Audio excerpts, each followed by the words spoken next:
Bismillahirrahmanirrahim. Assalamualaikum warahmatullahi wabarakatuh.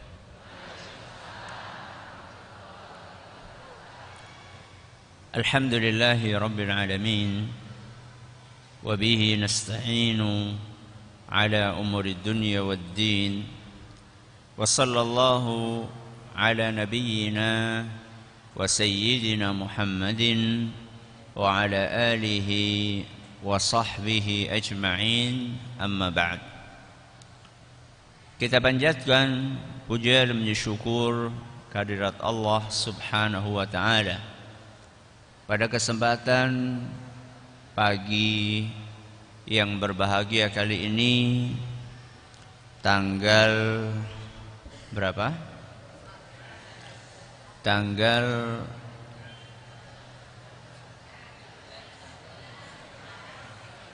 14 tanggal 14 Muharram, tanggal 13 Muharram 1441 Hijriah, atau yang bertepatan dengan tanggal 13 September 2019. Kita masih kembali diberi kekuatan, kesehatan, hidayah serta taufik dari Allah Jalla wa'ala, sehingga kita bisa kembali menghadiri pengajian rutin Jumat pagi di Masjid Agung Darussalam Purbalingga. Kita berharap semoga Allah subhanahu wa ta'ala berkenan untuk melimpahkan kepada kita semuanya ilmu yang bermanfaat, sehingga bisa kita amalkan sebagai bekal untuk menghadap kepada Allah Jalla wa'ala. Allahumma amin. Salawat dan salam semoga senantiasa tercurahkan kepada junjungan kita Nabi Agung Muhammad sallallahu alaihi wasallam, kepada keluarganya, sahabatnya, dan umatnya yang setia mengikuti tuntunannya hingga akhir nanti. Para hadirin dan hadirat sekalian yang kami hormati, dan juga segenap pendengar serta pemirsa yang mudah-mudahan senantiasa dirahmati oleh Allah Azza wa Jalla. Tema kita hari ini adalah mata pengkhianat. Ternyata yang bisa berkhianat itu bukan cuma manusia. Ternyata anggota tubuh kita juga bisa berkhianat. Pengkhianatan itu adalah sebuah perilaku yang sangat tercela, sebab perilaku tersebut sangat menyakitkan hati. Apalagi seandainya yang melakukan pengkhianatan itu adalah orang yang dekat dengan kita, orang yang selama ini kita percaya, ternyata berkhianat. Saking jeleknya perbuatan ini, sehingga tidak ada di antara kita yang senang kalau dikatakan pengkhianat. Mau no betul? Enggak ada di antara kita yang mau dijuluki si pengkhianat. Walaupun kadang-kadang juga berkhianat. Bahkan enggak cuma kadang-kadang, ternyata sering berkhianat. Tapi enggak mau dikatakan si pengkhianat. Kapan Ustaz? Saya enggak merasa pernah berkhianat kok. Mari kita dengarkan apa yang Allah sampaikan dalam Al-Quran, surat Ghafir. Surat apa? Ghafir. Nama lain surat Ghafir apa? Al-Mu'min. Jadi nanti kalau panjenengan buka Al-Quran di rumah, cari-cari di daftar isi Al-Quran, kalau enggak namanya Ghafir ya Al-Mu'min. Yang penting surat nomor pinten? 40. Surat nomor 40. Dalam surat Ghafir ayat 19 Allah Azza wa Jalla berfirman, ya'lamu kha'inatal a'yun wa ma tukhfis sudur. Sesungguhnya Allah itu mengetahui pandangan mata yang khianat. Napa? Pandangan mata yang khianat. Wa ma tukhfis sudur, dan apa yang disembunyikan di dalam dada, apa yang tersembunyi di dalam kalbu, Allah itu tahu.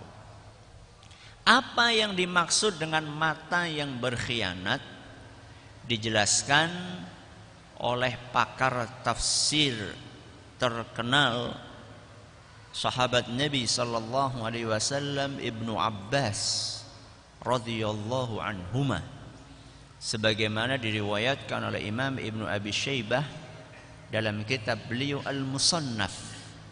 Apa kata Ibnu Abbas? Mata pengkhianat itu adalah ketika ada seorang pria sedang duduk-duduk sama teman-temannya, sedang asyik duduk, tahu-tahu lewat cewek di depannya, ayu maning ya, lewat cewek di depannya. Maka si pria tersebut menundukkan pandangan mata. Saya napa mboten? Saya napa mboten? Napa rezeki nomplok? Menundukkan pandangan mata saya napa mboten? Saya mboten jelalatan. Tapi dia itu menundukkan pandangan mata cuma pura-pura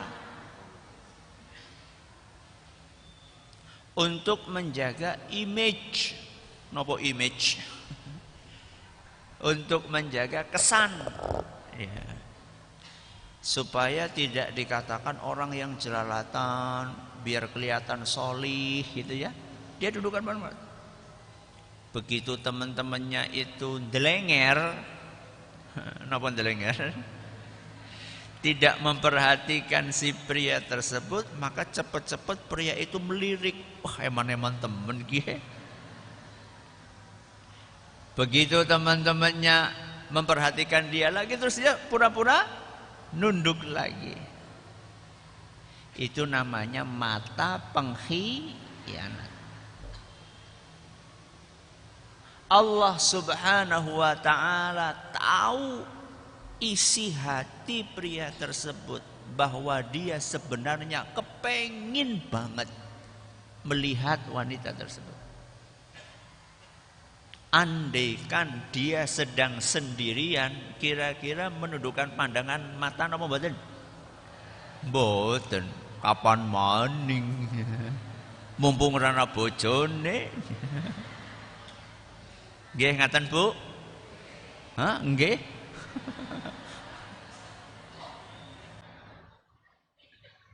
Itu namanya mata pengkhianat. Kenapa dikatakan berkhianat? Kenapa dikatakan berkhianat? Karena antara kondisi yang dia kesankan kepada orang lain itu berbeda dengan kondisi sebenarnya diri dia. Maksudnya bagaimana Ustadz? Dia itu ingin mengesankan kepada orang lain solih banget, selalu menundukkan pandangan mata dari hal-hal yang haram. Tapi kenyataannya tidak seperti itu.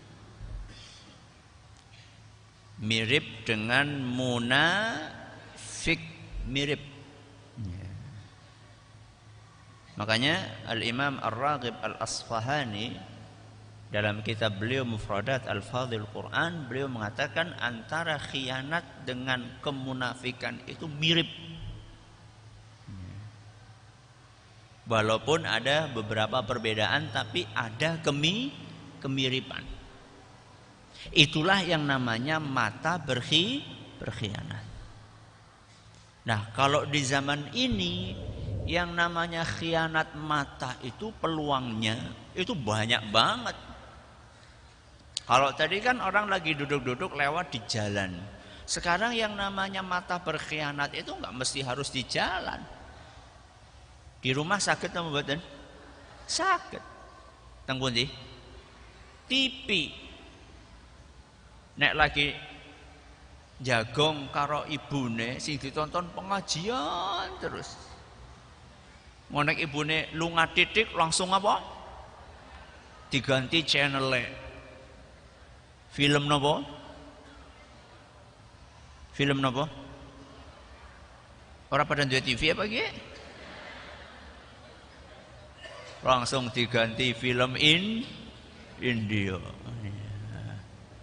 Begitu totok-totok langsung ganti maning pengajian. Itu termasuk mata pengkhianat. TV, apalagi HP. Pas lagi duduk bareng sama istri, sama teman-teman pengajian, etok mene pura-pura yang dibuka di YouTube itu pengajian. Ustadz Fulan, Ustadz Fulan, Ustadz Fulan, Ustadz Fulan. Begitu sendirian di kamar, pintunya dikunci, wah sudah. Yang dilihat hal-hal yang tidak pantas untuk dilihat. Itu termasuk mata pengkhianat. Apakah ini hanya berlaku buat bapak-bapak? Tidak, termasuk ibu-ibu. Pas karo bapak kita keton solehah banget. Bareng dhewe kan, wong lanang ganteng temen kaya bojoku ya. Itu termasuk mata pengkhianat. Aduh Ustaz, jebule angel ya Ustaz. Ya, memang butuh perjuangan. Terus bagaimana Ustaz solusinya? Bagaimana supaya kita bisa mengurangi pengkhianatan mata? Syukur-syukur kita hilangkan. Kalau belum bisa menghilangkan ya dikurangi. Bagaimana caranya Ustaz? Di sini kita bawakan berapa solusi? Berapa solusi di sini? 2. Solusi yang pertama adalah tingkatkan muraqabah. Napa? Muraqabah. Muraqabah siapa Ustaz? Muraqabah itu ibadah. Muraqabah itu salah satu ibadah yang disyariatkan di dalam Islam. Apa itu Ustaz muraqabah? Muraqabah itu adalah merasa diawasi oleh Allah. Napa? Merasa diawasi oleh Allah. Kapan? Setiap saat. Di mana? Dimanapun juga. Kita ini diawasi oleh Allah kapanpun. Pagi hari kita diawasi oleh Allah. Siang hari kita diawasi oleh Allah. Sore hari kita diawasi oleh Allah. Tengah malam diawasi sama Allah. Kapanpun kita itu diawasi sama Allah. Dimanapun. Di masjid diawasi sama Allah atau tidak? Diawasi. Di rumah? Diawasi. Di luar kota? Diawasi. Bapak-bapak yang masih suka keluar kota, di luar kota diawasi sama Allah. Walaupun tidak dilihat sama istri, diawasi sama Allah. Di kamar mandi, diawasi sama Allah. Dimanapun kita berada, kita selalu diawasi sama Allah. Kapanpun kita selalu diawasi oleh Allah. Dan dalam kondisi apapun. Dalam kondisi apapun itu maksudnya saat kita melakukan kebaikan kita diawasi sama Allah. Dan saat kita melakukan keburukan juga diawasi sama Allah. Kebaikan contohnya apa? Amal soleh, ibadah. Keburukan contohnya apa? Dosa, maksiat. Apapun yang kita kerjakan itu kita dilihat sama Allah Subhanahu wa ta'ala. Kita sholat kita dilihat sama Allah. Kita sedekah kita dilihat sama Allah. Kita haji kita dilihat sama sinten? Allah. Kita berzikir, baca Al-Quran, hadir pengajian dilihat sama Allah. Termasuk ketika berbuat dosa. Nonton TV dewekan sing ditonton sesuatu yang jelek dilihat sama Allah atau tidak? Dilihat. Tuku togel, umpetan, sembunyi-sembunyi, beli nomor judi dilihat enggak sama Allah? Dilihat. Walaupun mungkin kita belinya itu sembunyi-sembunyi, teman-teman pengajian enggak ada yang ngelihat, dilihat sama Allah. Apapun yang kita kerjakan, dimanapun kita kerjakan, kapanpun kita kerjakan, saat sendirian atau di depan khalayak ramai, kita diperhatikan oleh Allah. Ayatnya nopo? Innahu ya'lamul jahra wa ma yakhfa. Surat napa niku? Al-A'la. Ayat pinten? Ayat 7. Ini yang kemarin kita bahas di pengajian malam Kamis. Ya, yang belum tahu, kita punya pengajian tafsir teng pundi? Di Masjid Agung Purbalingga ini, Masjid Agung Darussalam, setiap Rabu malam Kamis. Kapan waktunya? Ba'da maghrib sampai isya. Nah, kemarin kita itu lagi bahas ayat ini. Innahu ya'lamul jahra wa ma yakhfa. Sesungguhnya Allah Subhanahu wa ta'ala itu mengetahui apa yang terang niku keton, terlihat. Wa ma yakhfa, dan apa yang tersembunyi. Allah itu semuanya tahu. Loh, terus kenapa Ustadz kalau kita menyadari Allah melihat kita malu? Napa? Malu. Saya tanya sama jenengan. Panjenengan malu enggak ketahuan sama Ustadz lagi jelalatan? Malu napa mboten? Malu. Malu dilihat sama Ustaz. Kalau dilihat sama Allah malu napa mboten? Temenon. Banyak di antara kita itu malunya sama manusia saja. Tapi ketika dilihat sama Allah enggak malu. Buktinya apa? Buktinya ketika lagi di kamar sendirian, gak ada yang ngelihat, berbuat semaunya. Padahal ketika kita di kamar, dikunci, kordene ditutup, lampunya dipateni. Allah ngelihat atau tidak? Lihat atau tidak? Lihat. Kenapa gak malu? Apakah penilaian Ustadz itu lebih berharga, lebih tinggi, lebih istimewa dibandingkan penilaian sinten? Allah. Serendah itukah di mata kita pengawasan dari Allah Subhanahu wa taala? Maka yang pertama yang harus kita hadirkan di dalam hati kita adalah muraqabah.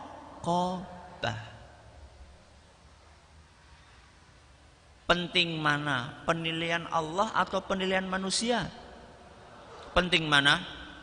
Penilaian Allah. Apakah penilaian manusia tidak penting? Penting, tapi lebih penting penilaiannya siapa? Allah. Karena penilaian Allah itulah yang akan menentukan nanti di akhirat kita itu akan dimasukkan ke surga atau ke neraka.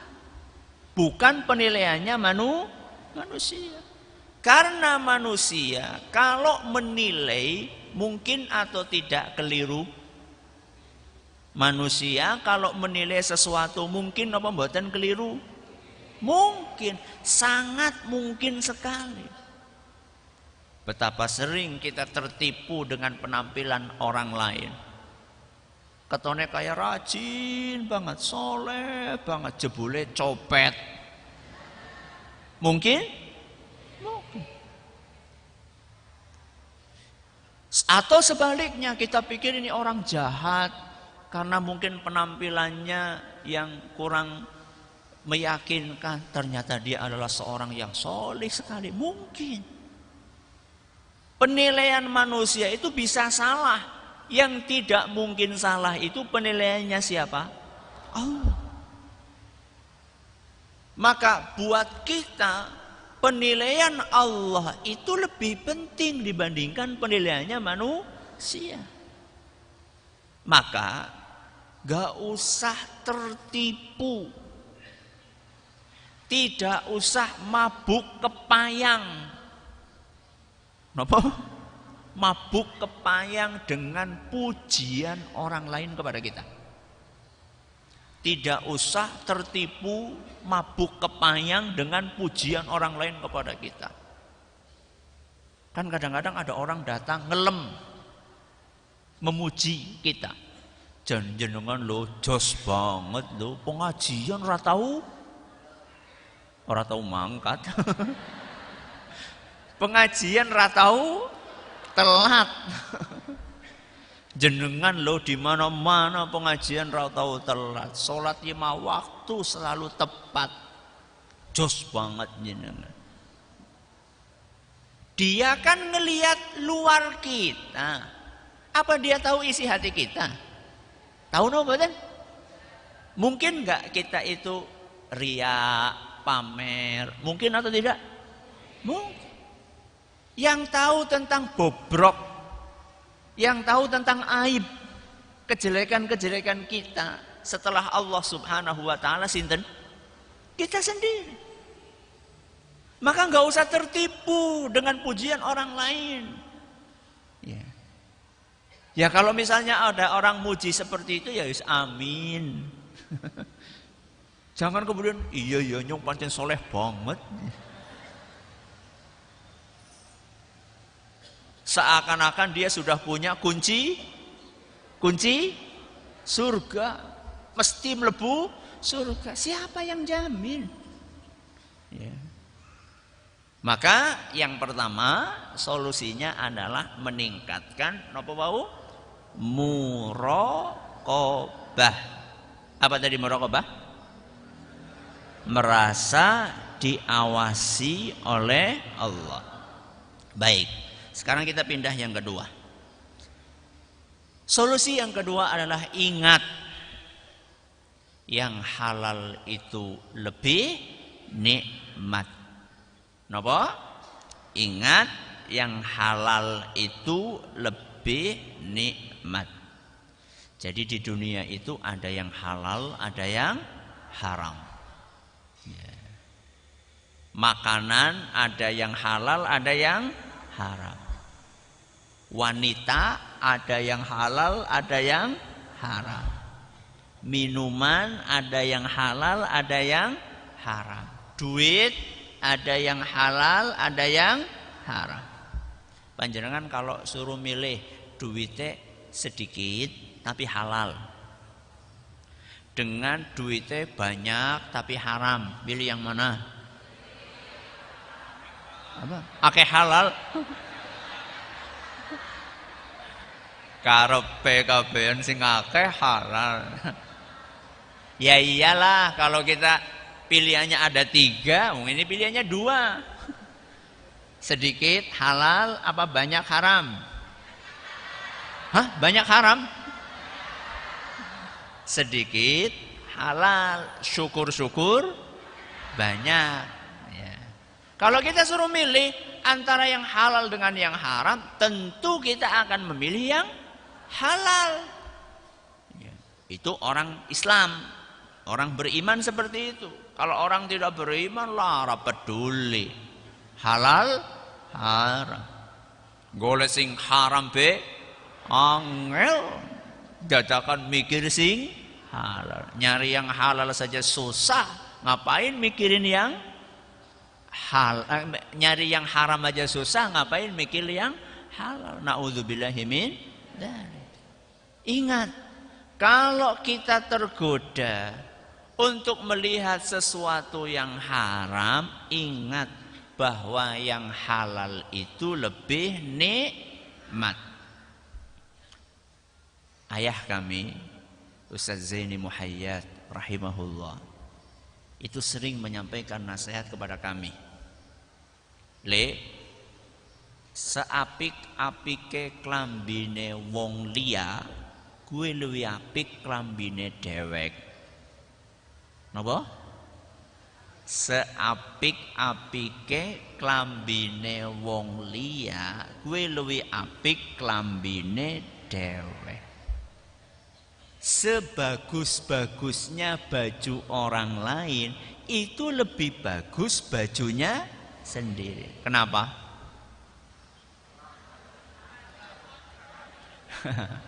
Karena bajunya orang lain sebaik apapun tidak bisa kita pakai. Sebaliknya baju kita sesederhana apapun bisa kita pakai. Itu namanya kiasan. Napa? Kiasan, metafor. Maksudnya apa? Seayu-ayune bojone wong liya, luwih ayu bojone dhewek. Secantik-cantik istrinya orang, lebih cantik istri sendiri. Nggih napa mboten? Bapaknya menang bae.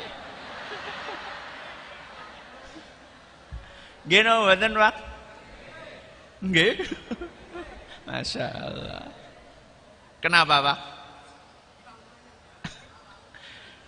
Bojone wong liya bisa dienggo. Istri orang lain gak bisa kita pakai. Yang bisa kita pakai istri sendiri. Ya. Halal. Istri tetangga itu haram, gak boleh jenengan pakai. Secantik apapun tetap haram. Ya. Walaupun usianya 17 tahun, istrinya jenengan 71 tahun. Ayu pundi? Lah niki kita mboten abot ki ngomongnya Ustaz. 17 tahun lawan 71 tahun. Aduh, kita pilihan susah ya Ustaz.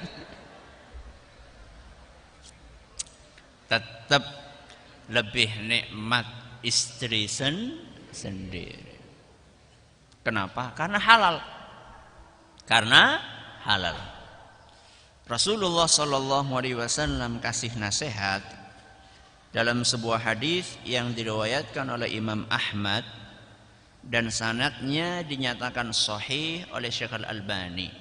Apa kata Nabi Shallallahu Alaihi Wasallam? Innaka lan tad'a syai'an lillahi illa baddalakallahu bihi ma huwa khairun laka minhu. Apa artinya? Setiap engkau meninggalkan sesuatu karena Allah, sungguh dia pasti akan menggantikan untukmu sesuatu yang lebih baik. Kayak tadi misalnya istri tetangga umurnya 17 tahun. Lewat. Menarik. Ya.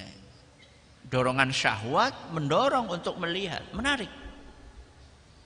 Tapi kemudian kita tinggalkan itu, kita tidak lirik, tapi kita tundukkan pandangan mata karena kita tahu ini haram. Maka kita tundukkan pandangan mata kita.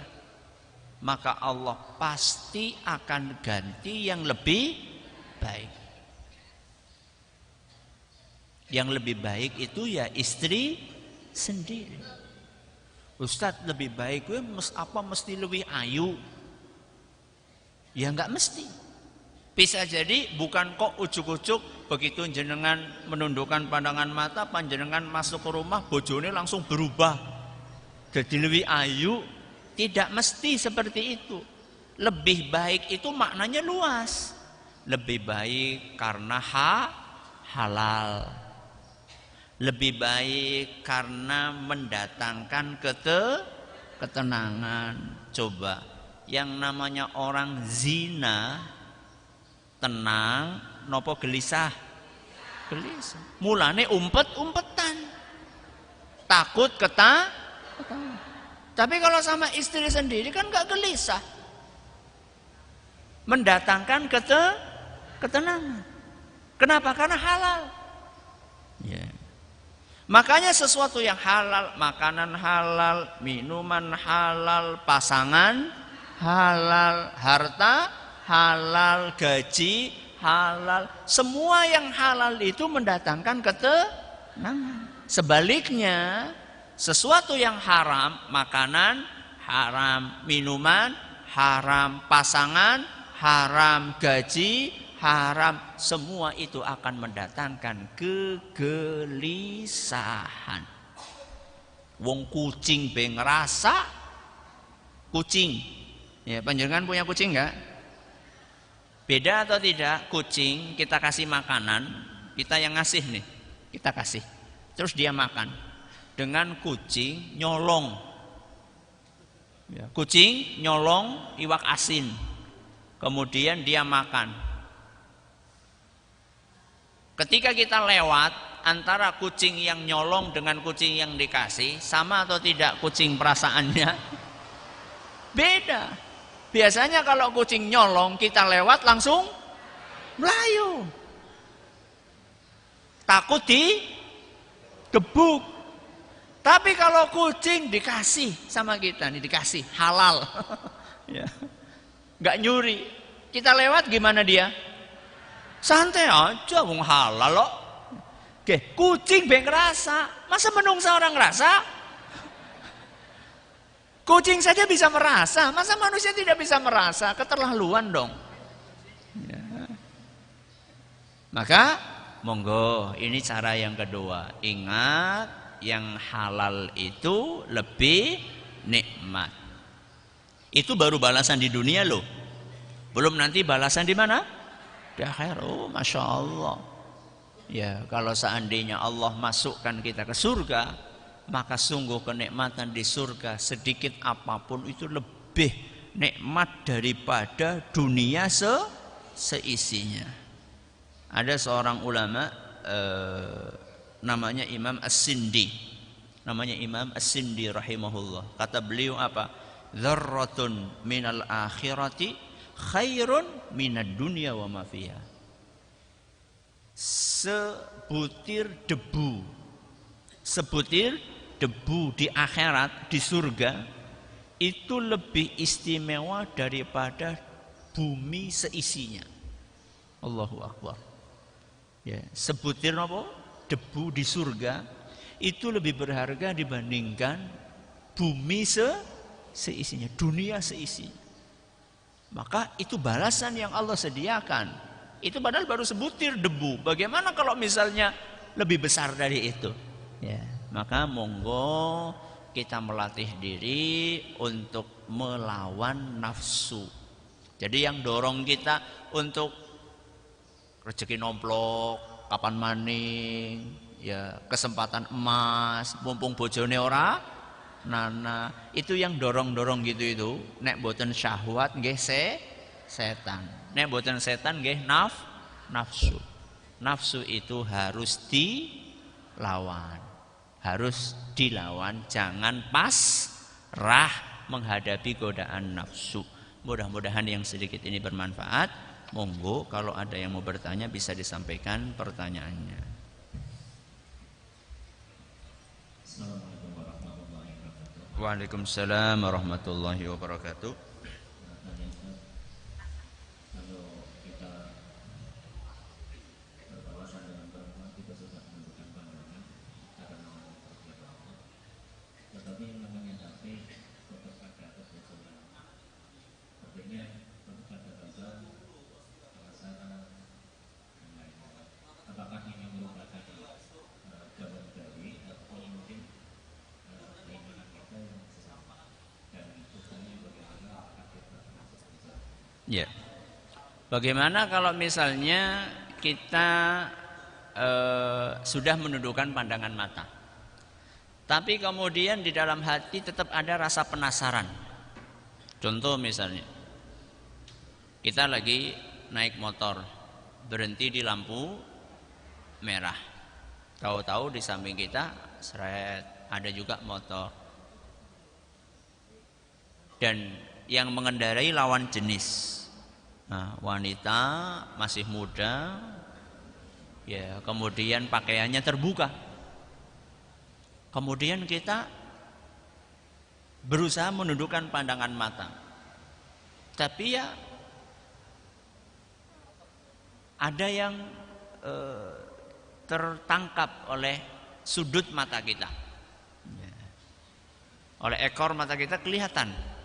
Kemudian timbul penasaran di dalam hati. Apakah berdosa seandainya kita lawan? Seandainya kita lawan, kita banyak zikir, maka insya Allah tidak berdosa. Perasaan-perasaan penasaran tadi, kalau kita lawan, maka tidak berdosa.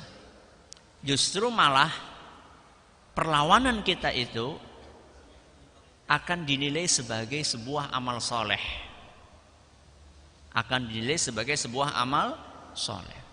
Karena kita melakukan perlawanan kepada godaan setan. Tapi ini kondisi pertama, tidak berdosa seandainya kita melawan. Bahkan mungkin bisa malah mendapatkan pahala. Tapi kalau seandainya kita tidak melawan, tapi malah penasaran sepisan bae deleng, maka itu yang tidak diperbolehkan. Apalagi kalau sampai sepisan bae tapi suwe banget deleng, itu jelas itu bisa mendatangkan dosa. Jadi tergantung apakah penasaran itu kita lawan atau tidak kita lawan. Kalau kita lawan insya Allah tidak masalah. Kalau kita tidak lawan itu yang berbahaya. Monggo silakan. Assalamualaikum warahmatullahi wabarakatuh. Waalaikumsalam. Saya bertanya sesingkat mungkin. Ibadah sunnah kalau tidak dilaksanakan, apakah termasuk khianat? Kedua, ini kan tahun baru, suasana terang.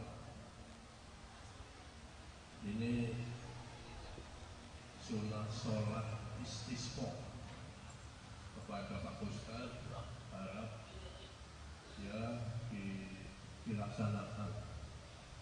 Sekian, wassalamualaikum warahmatullahi wabarakatuh. Waalaikumsalam warahmatullahi wabarakatuh.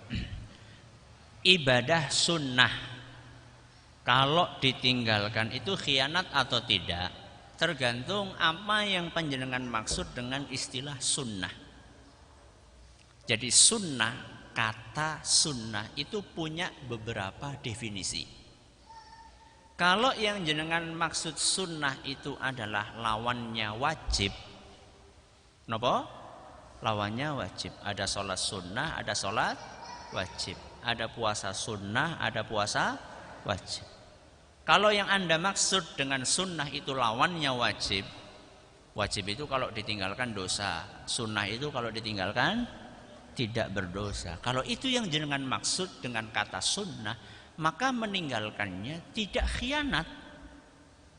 Karena meninggalkan amalan sunnah yang tidak diwajibkan oleh agama kita tidak berdosa. Bagaimana orang tidak melakukan dosa dikatakan khianat?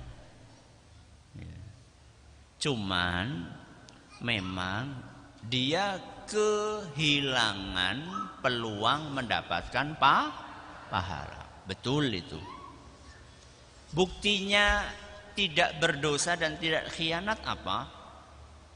Para ulama kita mengatakan, berdasarkan firman Allah Subhanahu wa taala, "Tsumma awrathnal kitaba", kemudian kami wariskan Alkitab itu kepada para manusia. Faminhum sabiqum faminhum muqtasidun faminhum zalimun li nafsihi wa minhum muqtasid wa minhum sabiqum bil khairati biidznillah. Berdasarkan ayat ini para ulama membagi manusia menjadi 3. Yang pertama masuk surga, yang kedua masuk surga, yang ketiga terancam neraka. Yang pertama yang masuk surga rajin melakukan yang wajib dan sunnah, meninggalkan yang haram dan makruh. Ini masuk surga. Yang kedua masuk surga atau tidak? Masuk surga. Meninggalkan yang haram, melakukan yang wajib tok. Ini masuk surga.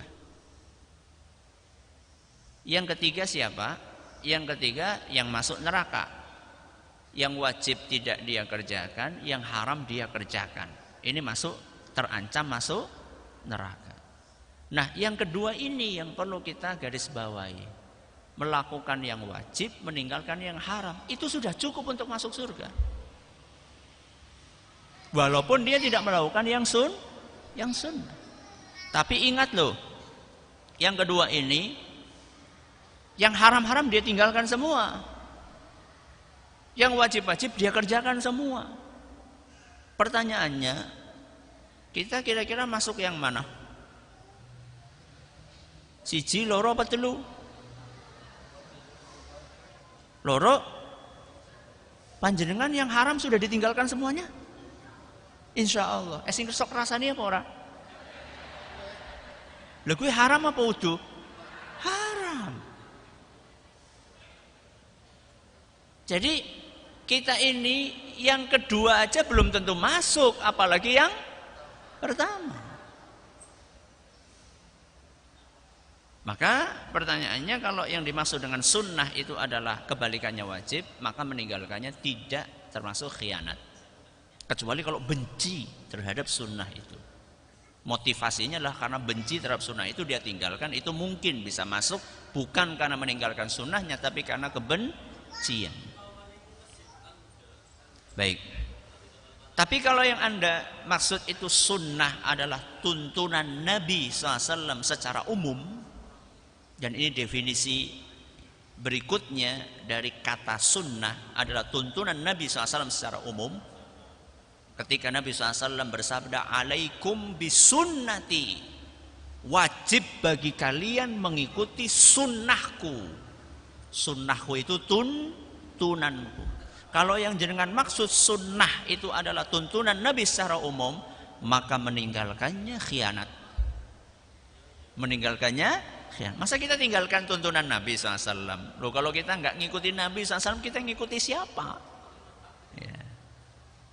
Jadi tergantung apa maksud dari sunnah yang tadi panjenengan sampaikan. Tolong sholat istisqa, ya mudah-mudahan lah kita berdoa kepada Allah mudah-mudahan diberi kemudahan, keringanan tangan, kaki, hati agar bisa menjalankan ibadah yang mulia ini. Sudah lama ya nggak hujan ya? Sudah lama nggak hujan? Masya Allah, Masya Allah. Monggo ada yang lain silakan.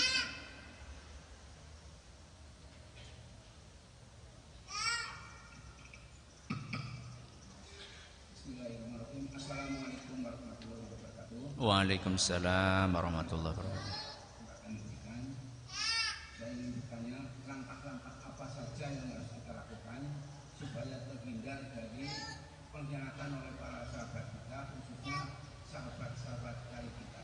Terima kasih. Assalamualaikum warahmatullahi wabarakatuh. Waalaikumsalam warahmatullahi. Bagaimana caranya supaya kita terhindar dari pengkhianatan sahabat-sahabat karib kita? Satu, jangan berkhianat kepada mereka. Kenapa?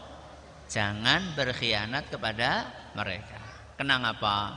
Karena akibat itu sesuai dengan sebab. Jadi orang akan berkhianat kepada kita, salah satu sebabnya ketika kita berkhianat kepada orang lain. Al jaza'u min jinsil amal. Balasan itu sesuai dengan perbuatan. Satu, jangan berkhianat kepada teman. Yang kedua, banyak-banyak membaca doa yang diajarkan oleh Nabi kita Muhammad sallallahu alaihi wasallam. Terutama doa pagi dan petang, zikir pagi dan petang. Allahumma inni as'alukal afwa wal afiyata fid dunya wal akhirah. Artinya apa? Allahumma ya Allah, ini sesungguhnya aku as'aluka memohon kepadamu al-afwa. Napa al-afwa? Maaf. Wal afiyata, keselamatan. Fid dunia, di dunia, wal akhirah, di akhirat. Baca doa ini setiap pagi dan sore. Insya Allah kita akan dilindungi oleh Allah dari segala mara bahaya, segala keburukan, termasuk di dalamnya adalah pengkhianatan teman-teman kita. Ini ada permohonan kepada jamaah pengajian Jumat pagi, mohon doanya untuk kesembuhan Mas Luki Hanifan bin Samyo Nuruddin yang sekarang sedang sakit di Rumah Sakit Sarjito Yogyakarta. Mudah-mudahan Allah berkenan untuk segera menyembuhkan beliau dengan kesembuhan yang total. Allahumma amin. Bismillahirrahmanirrahim. Alhamdulillahirabbil alamin. Arrahmanirrahim. Maliki yaumiddin. Allahumma shalli ala Muhammad wa ala ali Muhammad kama shallaita ala Ibrahim wa ala ali Ibrahim innaka Hamidum Majid. Allahumma barik ala Muhammad وعلى آل محمد كما باركت على إبراهيم وعلى آل إبراهيم إنك حميد مجيد.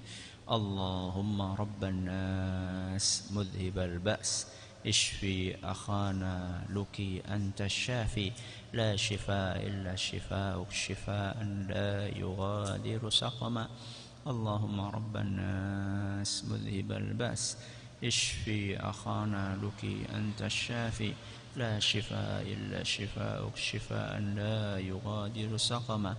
اللهم رب الناس مذهب البأس اشفي أخانا لكي أنت الشافي لا شفاء إلا شفاءك شفاء لا يغادر سقما. وآخر دعوانا أن الحمد لله رب العالمين. Terima kasih atas perhatiannya. Mohon maaf atas segala kurangannya. Kita tutup dengan membaca Subhanakallahumma wa bihamdika asyhadu an la ilaha illa anta astaghfiruka wa atubu ilaik. Wassalamualaikum warahmatullahi wabarakatuh.